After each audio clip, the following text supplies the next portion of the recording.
The argument for reason. So I'm going to dive into this today, really talking about how materialism kind of self-destructs. All right, and I don't mean materialistic. I mean materialism. Like everything comes from chemicals. Everything's material. There's no, supernatural or intelligent design or anything like that, which is a predominant thought. I'm not saying every atheist or agnostic believes that, but it is pretty predominant in those circles. So let's talk about how actually materialism self-destructs, and I'm going to use, some of the teachings of C.S. Lewis and Frank Turk, of course, give shout out and credit to them, brilliant minds. But let's dive into this. So the C.S. Lewis, he has a quote, and it really stops you in your tracks, or it should.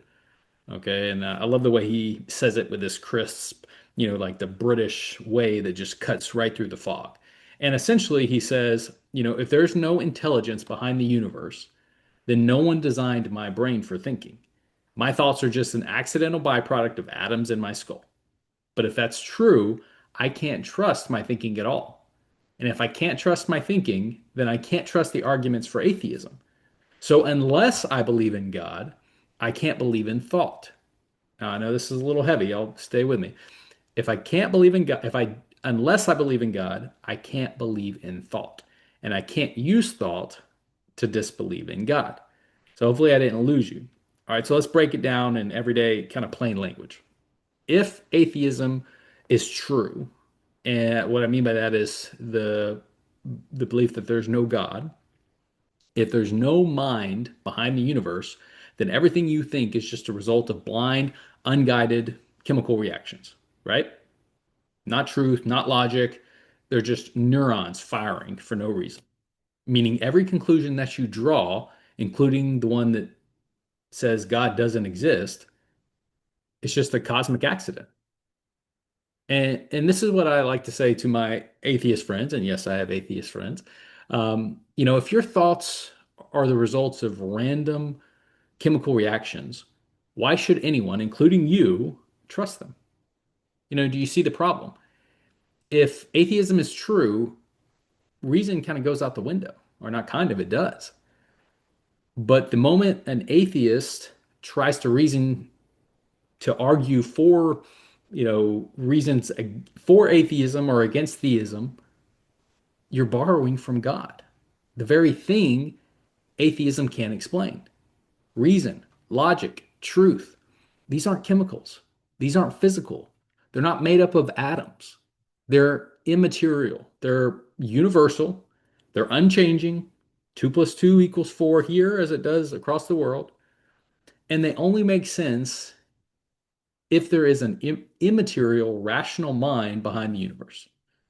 The Christian worldview, now I'm not saying that this proves Christianity, but if you're going to reason this way, it has to prove that there is a designer. All right. Now, which God that is, we'd have to dive into that with bigger topics of, the proof of Jesus and the resurrection and all that, which we've done some in the past. And of course, we can continue to do it again if you'd like. But the Christian worldview says exactly that. It said we're made in the image of God. And because of that, your mind, though it's limited, is capable of real reasoning. You can discover truth because the universe was created by truth.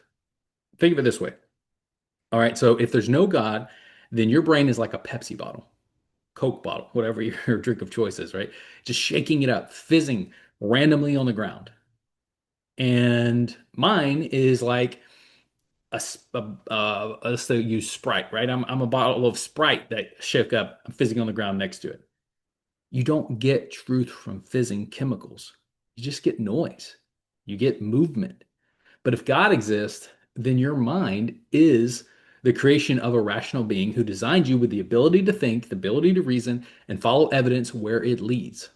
So, to Lewis's point, and it is a very powerful one, is that belief in reason itself points to God.